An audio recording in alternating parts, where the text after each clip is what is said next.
All right, we're live. How's it going, everybody? This is the Bread Man with SBRpicks.com. I'm here with Jeff Nadu, big man on campus, college sports expert, handicapper extraordinaire. You can find him at Jeff Nadu. That's Nadu on Twitter. Us as well at SBR Sports Picks. And we got a huge college basketball slate today, so let's get into it, man. What do you got for us today? What's up, everybody? Hope everyone had a great night. We're back. Justin, good to be back with you as always. Large card today, guys. We got a lot going today. Feel free to, send us your questions, whatever you want us to talk about. I will try to get to everyone. I definitely always try to do that, as you guys know. Try to stick to college basketball. But, how you doing, buddy? You doing all right? Man, I'm good, dude.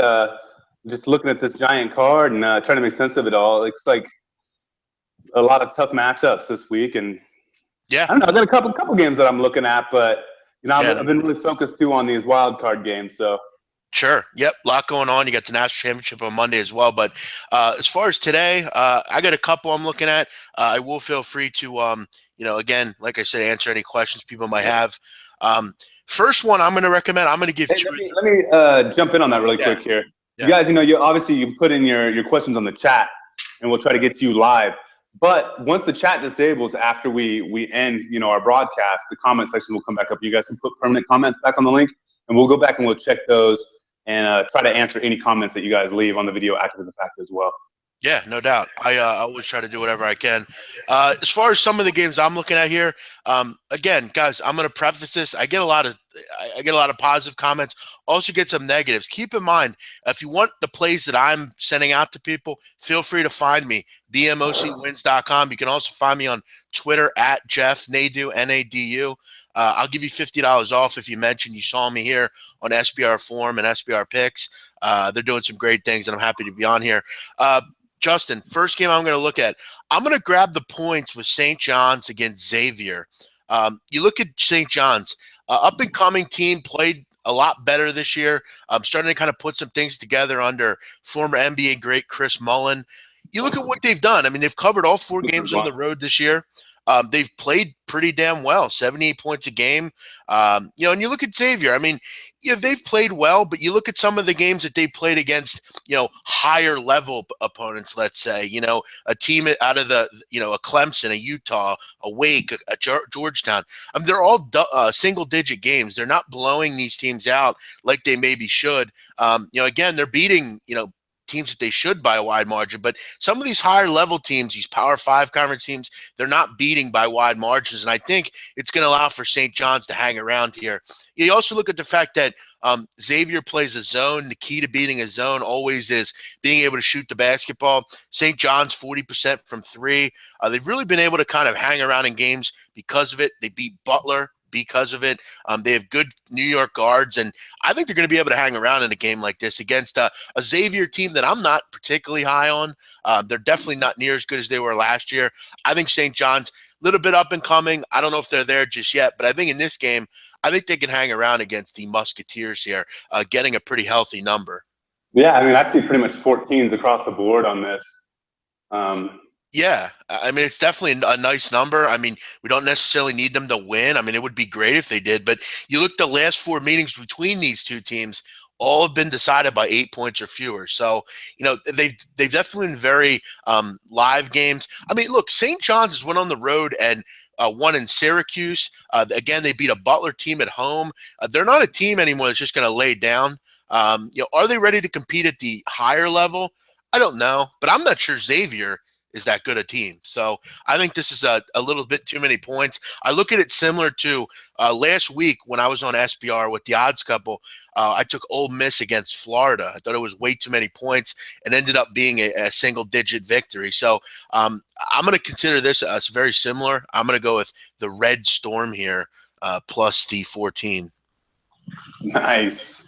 A couple questions before we kind of miss them here. Someone asking Matty Naz about Pittsburgh. Pittsburgh's an interesting team. They don't seem to play a whole hell of a lot of defense. They're going up. They're actually similar to their football team. If you follow their football team, they don't play a whole hell of a lot of defense either. I'm not sure about Syracuse right now. I know they're coming off a nice win against NC State and everything, but before that, they were a team that was just lost. Basically, I'm not sure they know what they're doing in that zone defense. They play some of their guards. I'm just not seeing the scoring output that you normally expect from them. And the zone has been good, hasn't been great. Against a team like Pittsburgh, you're going to have to be on your toes. They have guys that are veteran. They know how to handle that press.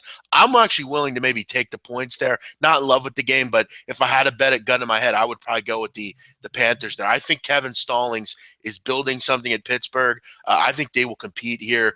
Maybe not this season, but in the next season or two. I think they hang around. Syracuse hasn't impressed me to date so far. Yeah, that's funny because that was going to be the game that I brought up next. Was it's kind of a marquee matchup in a lot of aspects. Pitt, Syracuse, right. And it's interesting too that you brought up NC State right off the bat because we have a question that popped up a little while ago on what you thought about NC State plus 13 today versus North Carolina. Yeah, well, look, North Carolina, I mean, if you've watched them the last couple games, they've been, a little, kind of lax, I guess you could say. I mean, they were lucky to beat Clemson. I mean, that game was pretty close throughout. Probably should have won, and they did, but it wasn't easy for them. Look, I talked about NC State. I've talked about them before. Listen, they could score the basketball. I mean, they are been absolutely fantastic lately. 53% from the field. If they can continue to shoot that way, which from the looks of it, look, all year they've been able to shoot particularly well. They have good guards, Dennis Smith, and they have some quality bigs and tweener forwards that can, really kind of play with Carolina. It's an in-state matchup. Listen, right now, I'm not that high on North Carolina. I mean, they've played well for sure, but again, a lot of these games lately have been pretty close. I mean, they lost the other night against Georgia Tech last week. They followed it up with a poor performance against Clemson, gave up 86 points in that game. Right now, I would probably grab the points there if I was that person. I'm not sure, but it's hard for me to really get with Carolina right now. They need to straighten some things out. They don't have a scorer that can just take a game over like a Marcus Page did, and they're going to have to fix that pretty quick to compete in the ACC competitively up very high. Yeah, and the ACC is, I don't know, it's even on ESPN. It's like the ACC doesn't make any sense right now. No, it doesn't. I mean, Duke's they're going through some growing pains right now. They're getting in, their coach is gone. You have, Carolina, you have a couple of upcoming teams.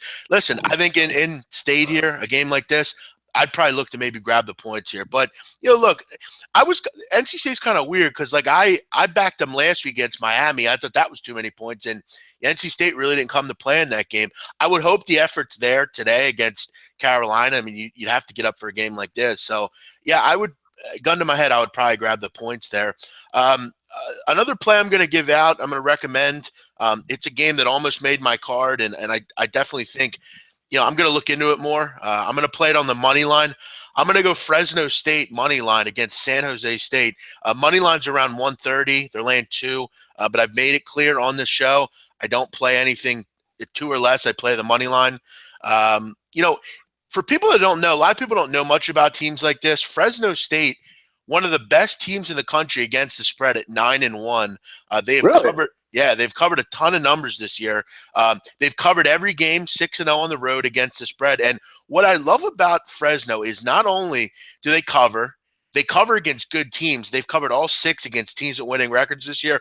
Also, in games decided by 3 or fewer, they have covered 11, or they've won 11 in a row in games decided by 3 points or fewer. They are in a way of they're like a cardiac type of team. They for whatever reason, in close games decided by 3 or less, they win 11 straight. That's nothing to sneeze about. That's a lot of wins close. Will it be close today against San Jose? I'm not sure. San Jose's up, played pretty well. They're kind of an average Mountain West team. And again, an average Mountain West team is nothing really to write home about. And Mountain West isn't a very good conference. you also look at the fact that they've dominated this conference. They've won 11 of 12 Fresno against Mountain West opponents. There are a lot of trends here and feels for me in this game that just lead me to Fresno. They're a pretty senior-laden team, a lot of quality rebounders and ball handlers. I like Fresno to get the job done. They should be able to go on the road and beat San Jose State. You're thinking a money line play on this since the Lions down to 2.5, 2? Yeah, because again, this really kind of makes sense in what I preach to all of you. In a game, this team thrives as far as playing close games. You know it's probably going to be a close game. Could be a 5-point or less game the whole way through. I'm going to take the extra insurance and just bet the 130 here on the money line and grab Fresno State. Fresno's, again, though, a good team. They cover numbers, so yeah, they should be able to cover here. But it's just kind of a field thing for me in playing the money line as opposed to the -2. We got people asking, what time zone is the big man in? Why is it so dark in this place? I'm East Coast. Keep in mind here, people, it's about 10 degrees. It's snowing. It's pretty drabby out. And no offense, I don't really want to look outside. So I have my sliding glass door. I have the curtains closed. I don't want to see outside. I'm kind of disgusted. Man, it's been, speaking of that, man, it's been freezing everywhere. I'm from the Portland area in Oregon. Right. And even over there, it's been like 10 degrees at night, 20, 30 degrees in the daytime. And that's not normal for the West and the Valley over there, Portland, Seattle. Sure. Yeah, it got real cold here in the last, obviously it's January, so it's going to, but yeah, it's super cold. I don't want to see outside, so I keep the blinds closed, and it is pretty early. So, I just kind of woke up a little bit ago. So, right. Hey, yeah, we had some guys asking if we've talked about Butler yet. We haven't. Butler, Georgetown, which is one of the games that I was looking at today. Right. You got any thoughts on that game? Butler -2.5? Yeah, listen, first of all, Butler coming off the huge win against Villanova, okay? Now they got to go on the road and play Georgetown. All you have to do is look at this line. It's trappish, very trappish. It's one of those things that sticks out. It says to you, why wouldn't I take Butler today? But remember, they're off a win against a #1 team, a place that they haven't hosted a #1 team since in 63 years, I believe. They won the game. Now they got to go on the road 2 days later and play Georgetown. Yeah, I'm not interested in Butler today. I'm not betting the game. I'm staying far the hell away from it. I would recommend when you want to win as a sportsman, you have to look at little games like this. I made the mistake. We've all done it. I bet Villanova the other night. Okay, but sometimes you have to kind of not compound your losses. You can't bet spots like this. It looks too good to be true, and if it looks too good to be true, it usually is. Listen, should Butler roll in this game? Yeah, they should. But for me, there's just too many traps written on this game. I'm going to stay away from it. And the game already just went up to 3. If this gets up to 4 or 5, I would almost lean with Georgetown. I think they can hang. They're not that bad. They're a team that they're going to play well, always under John Thompson. But keep in mind, Georgetown is 1-5 against the spread at home this year, and have failed to cover 9 of 13. So I don't know. Too many red flags for me, though. I would avoid this one. All right, that's good. That's a great breakdown. Well, you know what? You talked me off of it because I was actually leaning on taking Butler on the money line. And it's like, you might have just saved me a few bucks. Yeah, it just looks a little too trappish to me. I mean, again, we also have to remember Butler. This is a Butler team that went on the road, obvious spot against St. John's, laid an egg and lost. So again, listen, I like Butler. I don't know that they're a Creighton or Villanova, even though they beat Villanova. I'm not sure if, like, on a bigger stage they would do that. They're a solid team at home in a spot like they had against Villanova, but I'm not sure how good Butler really is. They're good. They're not great. As far as me though, again, St. John's +14, Fresno money line. I'm also considering East Tennessee State. They're on the road at Mercer. If you can believe this, I actually listened to a press conference last night from Mercer's coach. Again, why I did that, I don't know, but I want to know about Mercer basketball, so I listened to the press conference. And look, I mean, I got the notion from the coach that I'm not sure they're ready for East Tennessee State. They've had some offensive troubles lately, Mercer, and look, East Tennessee State's the real deal. They're 12-3. They're probably going to win this conference. They have avenues all around that can come in and score and really trample Mercer. You also look at the fact that East Tennessee State has covered 8 of 12 this year. They're really the class of the Southern Conference, I think. Mercer struggling to score. They're without one of their better players who may not play today, Jordan Strawberry. For me, it's hard to bet against East Tennessee State. This is a pretty decent number, 6.5. They should win by double digits here. Again, though, little concerning, but, maybe Mercer comes in and is real excited about this game. But Mercer struggled to score this year. I'm not sure it's going to get any easier against the East Tennessee State team that's just kind of rolling right now. So that's a game I'm looking at as well. 3 games for me right now. As far as some of the other some of the questions here, people asking about Penn State, Michigan State. That game's a neutral court game. Remember, it's at the Palestra, which is cool. I mean, it's in Philadelphia. The coach of Penn State's from Philly. It's going to be kind of cool to go in. That's a storied venue. A lot of people, if you've never been there, it's a great place to watch a game. Look, Michigan State kind of starting to get healthy here, starting to kind of turn a little bit of a corner. I've made it clear I think Penn State's one of the worst teams in the Big Ten. Look, seemingly every year they're the same team. They score 70 points a game. They give up 72. They're just kind of average always every year. They've struggled to score 42%. Michigan State, I think they're kind of starting to turn a corner a little bit.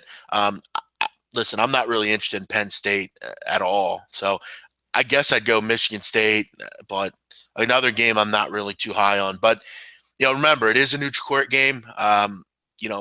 Penn State has athletes. I mean, they can compete, but will they? I don't know. Michigan State seems to be turning a corner, if you ask me. I had a couple pop up. What do you think about Ball State?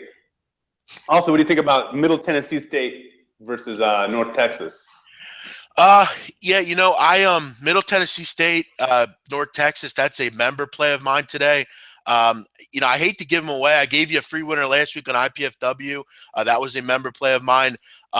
I'll tell you what, if you contact me on Twitter, I'll give you the play for free. You have to contact me through DM if you see this. And we will. Jeff Nadu on Twitter. Yeah, if you contact me, I'll give you my play on that game. That speaks for itself. As far as Ball State, I'll tell you what, I haven't even looked at that game, to be brutally honest. I'll tell you what, if you also DM me, I'll do my best to check that game out for you and give you a solid opinion on it. Someone asking about Creighton against Providence, right? Yeah, right. They're on the road at Providence. That's also a play of mine. So again, some people are kind of getting involved in some of the games that I'm personally on. Guys, again, people, you got to remember some of the these games that people pay for. I can't give them all out, but I'll be glad to answer questions on any other game. Interesting. I was personally curious. We alluded to it when we were talking before this on the Auburn game today. Yeah. And you mentioned that you're kind of high on Auburn just in general. Yeah. I was kind of looking at Auburn today, -3. Yeah, Auburn's a team that I've backed a couple times. I see with them, I see Bruce Pearl's finally starting to get young people, young kids, to kind of believe in the system that he's pushing. They went on out to a tournament in Puerto Rico, I believe. They won a game. They competed. They kind of started to believe a little bit. Listen, they've had some blowout victories this year. They're a team that, again, can shoot the basketball. They're kind of a high-flying, dunk city type of team, but they're young. You have to remember, they're a young basketball team. There's going to be some growing pains with a team like that.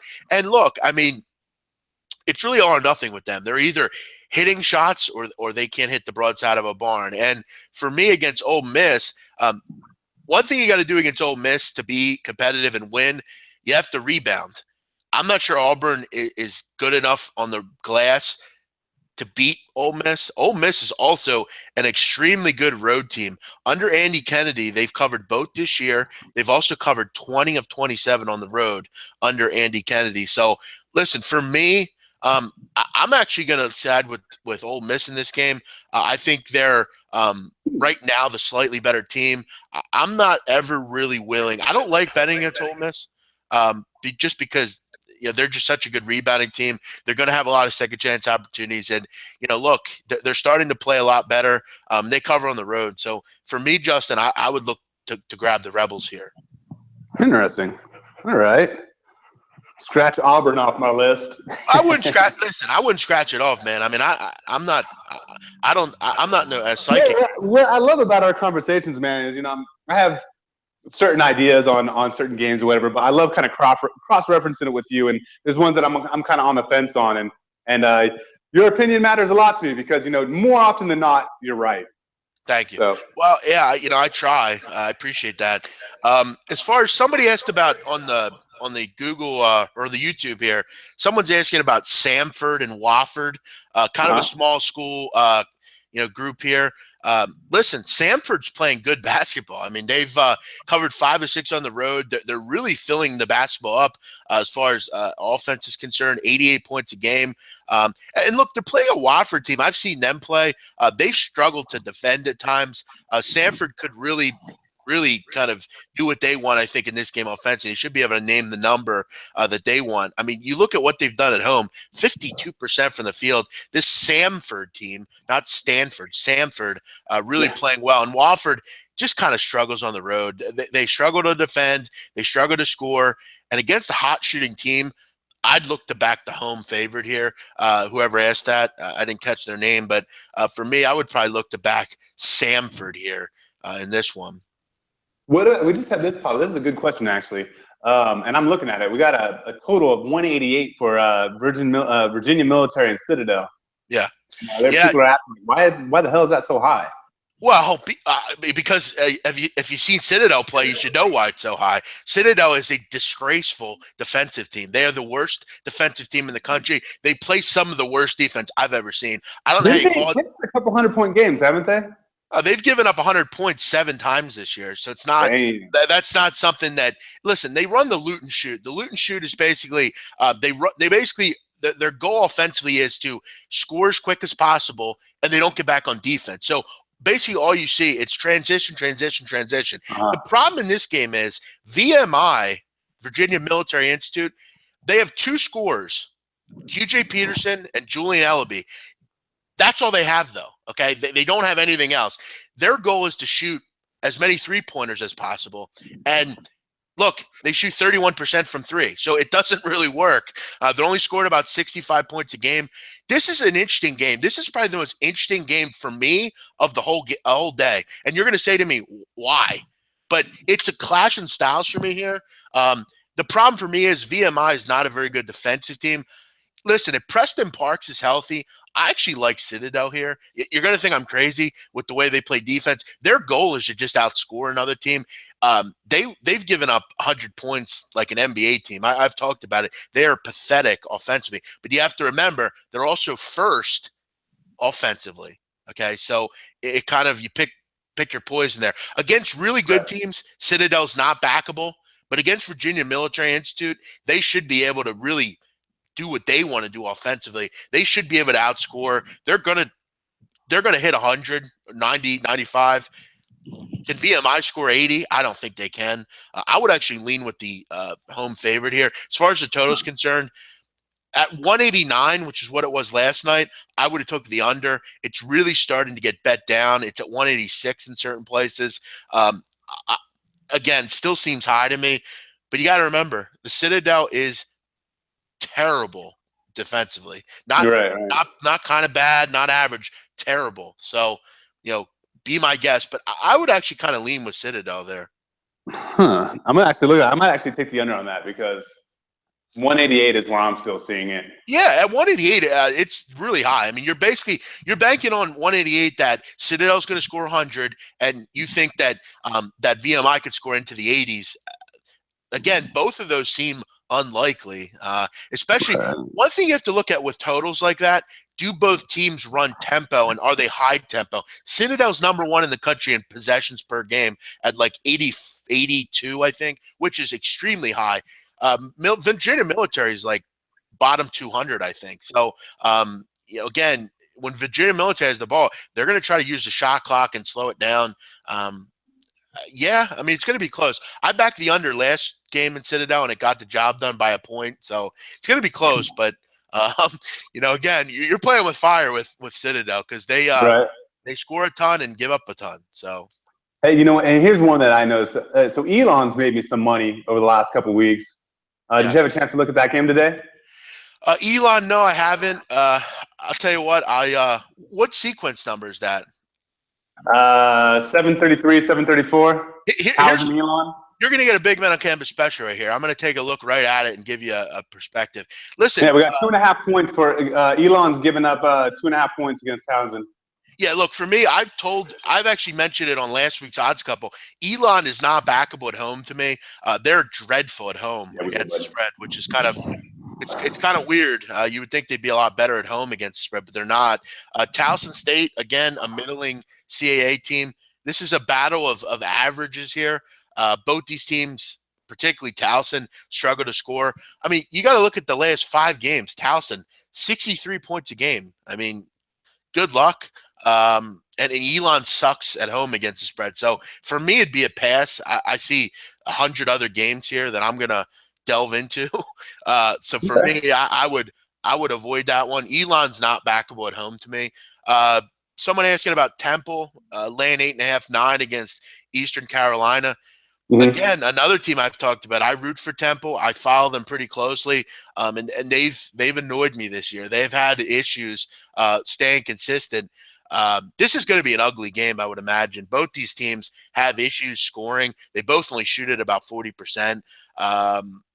But you want me to bet East Carolina here? I mean, this team is awful offensively.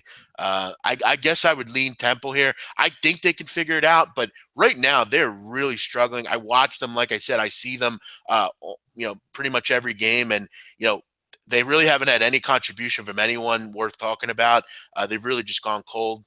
They need to get it straight. Maybe they can do it at home, but you got to remember at home, this is the same team that lost to New Hampshire. So, yeah, I mean, good luck with Temple. But right now, the teams that are backable to me in this conference, UCF, Houston, Cincinnati, teams like that. Temple, until they get it figured out, don't put your money on them, in my opinion. But I guess if I had to bet it, I would probably go with the Owls here, but they're struggling. You know what? And I'm just looking at the number here. It just changed, went up a 0.5 point. Yeah, maybe the under. Big matchup here. Virginia Tech, Florida State. Do you have any thoughts on that one? Yeah, tough game. Both teams can really fill it up offensively. This is a game I kind of listen. I don't like to play a lot of totals. I've kind of made that a point. But you look at both these teams, really can fill it up. I mean, mid 80s for both. Florida State. I mean, they just score from all different ways. 93 points a game. Virginia Tech, again, at home, they're good. They're bettable. I mean, they beat Duke and whatever. But then they go on the road and just get absolutely pounded. Look, Florida State, 10-0 at home. It's hard to bet against them. Will they cover the number, though? I'm willing to think, yeah, they will. For whatever reason, I feel like they pound Virginia Tech today. But right. Well, and it's up to 8.5 at most spots, but there's still a couple places that are hanging down at 7, and just for whatever reason, it's probably just sheerly based on their own action at their own books. They're still hanging at 7, so. If you can get 7, I would probably bet that right now. Nice. All right. Hey, man. We want to give a quick recap on the games that you're on for our Periscope viewers and guys. As far as the games that I'm looking at here, I like Fresno State on the money line. I like St. John's plus 14, and I don't really know how to characterize this. I'm intrigued by ETSU -6 against the Mercer Bears. But, I will let you guys know, if you want an opinion on a game, all you got to do, DM me. I'll gladly respond to you. And I'll actually make it a point. I guarantee I'll respond to you and try to give you the best opinion I can on games. I try to do that for anyone. So if I missed you, feel free. I did have some people asking me about Kentucky. They're kind of the trendy pick all of a sudden, and for good reason. I mean, they're really good. I'm not willing to jump in front of Kentucky right now. My advice: if a team's rolling, you probably just want to stick with them. Don't be the guy that jumps in front of them and either gets run over. You might win, but it's not going to happen too much. I wouldn't want to jump in front of Kentucky right now. Arkansas is a cool story and everything, but are they able to go in and beat a team like Kentucky on the road?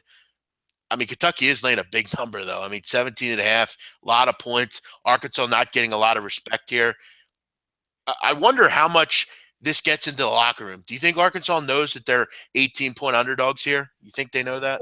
I think now with the advent of like ESPN Chalk and CBS Sportsline and these mainstream media sources that are actually like posting banner, Vegas odds on games. I'm pretty sure that these kids are aware, like, hey, you know what? They think that we suck and we're going to lose by 20 points. I will say this. At some point, Kentucky's not going to cover. They're not going to blow a team out by 40. Can it be Arkansas? Yeah. I mean, I could see it. Am I going to lay 17.5 though? I wouldn't. I'd probably almost lean with the dog there, if you ask me. But I mean, Arkansas's not totally. I mean, they're 12-2. I mean, they're not. Again, they're not bad. They can score. I would actually probably lean with the underdog there. I really would. I actually thought that for whatever reason, I thought that line was a lot lower. But I could see it last year. Like it was like 80-66. I could see that this year. I just think this is a little too many points. I think Kentucky's getting a little bit too much love here. You know what? I totally forgot about this. For some reason, it just wasn't in my head. And this is actually an important game. This game has a lot of implication. 11-point spread right now. What do you think about Baylor possibly going to number one for the first time ever in the history of Baylor? What do I think about it? I think it's kind of a joke, really. The fact that they're going to be the number one team is kind of astounding to me. I don't think of Baylor as number one. And guys, again, I mean, I've said it before. This Baylor team does this every year. I mean, they seem to always be like 12-1 or 13-0, and you look at their schedule, and again though they beat. They beat Oregon, they beat Louisville, they beat Michigan State, they beat Xavier, they beat Iowa State. I mean, you start to look at the schedule, you start to say, wow, they've actually done something this year. Again, you're going to find out a lot about them. They play a pretty good Oklahoma State team. Then they got to go on the road to Morgantown to face West Virginia, and then to Manhattan and play Kansas State. If they can get through that, I'm impressed. I'm really impressed now. I would be extremely impressed if they can do that. But going on the road against Oklahoma State, the thing about Oklahoma State is, again, they can score the basketball 91st or 91 a game, fourth in the country. Defensively, though, they are a total wreck. I get the feeling Baylor's going to be able to do whatever they want offensively here. You see a number of let me get back to it here. What's the over under 149? That seems a little low for me. I think Baylor's going to be able to do whatever they want. I think Oklahoma State will be able to score as well, even though Baylor's so good defensively. I lean Baylor. I lean over. This should be Baylor could probably score 90 to 100 points in this game, I think. Nice. We had a quick question here, and I will answer it from my perspective here as well. It says, Jeff, do you bet your free plays? I bet a lot of Jeff's free plays that we do here, and I usually end up around that, I don't know, I would say 60% or so, because I'm usually hitting about 2 or 3. Once in a while. Yeah, my advice for that is, of course, I bet my free plays. And second of all, when I give them out, so let's say, like I have a podcast every day, and I tend to give 2 or 3 plays like I'm doing here for free to people to try to, to show them that I know what I'm doing if you're new or something like that. I tell the people that pay me, the clients that I have, I tell them, it's really up to you if you want to bet them. I would recommend, a quarter of a unit, or something like that. Because a lot of the time, look, they win. I mean, let's say. So yeah, I would say, don't go crazy on them, but there's a reason they're free plays. There's a reason that that some of these games are free plays. I mean, there's just something about them that doesn't make them the best play on the board. To me, the plays that I give out are the 4 best plays on the board today. There's a reason Fresno's a free play. There's a reason that these games are free. So again, I'll give you the free, but I'll tell you why they're free. So, Right. yeah, I would But recommend. there's like I said, I take a lot of what he says into consideration with these plays that we give out here on this show, and we've been doing something similar for 6 months now, probably weekly or bi-weekly, and I wouldn't call myself a huge winner with them, but I usually hit in the upwards of 2 out of 3, 2 out of 4, 2 out of 3. So it's like a nice balance where I'm not losing money. If I can say one thing also, one thing I've learned with giving out free selections, this is something where I come on and basically you ask me a question and I give you an opinion. If it's right, it's right. A lot of these games I'm not personally betting on. A lot of these games people are asking about, I'm not going to be on. Okay, I'll give you my best opinion on it. But if you put these games into a parlay and 4 win and 1 loses, don't come to me and complain to me about it. Listen, I don't really bet parlays like that. I have fun with them or whatever, but I would never give them out to people. It's hard to win 1 a game, let alone 5. If you're a new bettor, that is the one big problem new bettors have. They find this mystique of, oh my God, I can win 12-1 on 1 game. You're not going to win. They're very hard. And if you do win, you're like the guy at the stand at the lottery that wins for $100, but he bet 300 to win the 100. I tell you what, I have won quite a few units on though, is taking some of these free leans that Jeff gives and throwing them on teasers. And you get 3 and 14 teasers, nothing extravagant. If you have the bankroll, bet parlays. If you don't have the bankroll, you should not be betting parlays. They're a waste of money. Right. They're like a pipe dream. You can fantasize about Kim Kardashian, but at the end of the day, you're not going to get with her. So, right. you might, but it's pretty unlikely. So now, when I bet a parlay, what I like to do literally is like a fucking 1/10 of a unit and make it kind of crazy, right. And then it's just the pipe dream. But it's like, okay, well, I spent $10 on it, or right. I spent $5 on it, and it's a $5 play that could win $300. So it's just right. like. It makes watching these games I wouldn't normally watch a little bit more fun. If you're betting limited money, it's good. But if your sole goal in sports betting is parlays, you're going to be gone real quick. You're not going to have a lot of luck with them. So, if you're a new guy, what you should be doing is you shouldn't be sports betting if you don't have the money to sports bet. You should get an allotted amount, set it aside, and put it on a book. Find Sportsbook Review, find a book that way, and kind of go with it. Don't bet parlays. I believe he is. Jeff, you're still on Handicapper Watchdog, correct? Yes, I'm sure it's the one hater I have in America right now. He's a known troll. He's a guy that I'm not going to publicly embarrass, but yes, I'm on Handicapper Watchdog. He constantly he's more worried about me than his wife, for God's sakes. Mike, go ahead and get a job. Go have sex with your wife or something. Stop worrying about what I'm doing. All right. I know who that is. I already know who it is. It's ridiculous. That's funny. But hey. Keep on hating, cause you're the one that's worried about me 24/7. But yeah, if you want to know more about me, all you got to do, find me. I'm willing to give you free plays. I do that. I'm a people's champ here. I give tons of free plays. So if you want to know more, feel free to find me. Justin, do we want to just quickly? Do we have to even talk about these NFL games? Or no, but we did have one question. I think there was a couple people that were asking about the national championship game, right? And maybe you want to give your quick thoughts on Clemson, Bama. Sure, I'll definitely do that. My opinion, look, where do you really go with it? I mean, I feel like it's definitely a numbers game. If you get 6.5, I feel like you probably go with Alabama. If you get 7, maybe you want to look the underdog. It's going to be is Alabama just going to continue to be a dominating team and kind of do what they do? If they do that, they don't make mistakes, they're going to win this game. Clemson's good offensively. Are they great defensively? Yeah, they played pretty well lately. They have had lapses, though. I've mentioned that this year. Pittsburgh and certain games like that.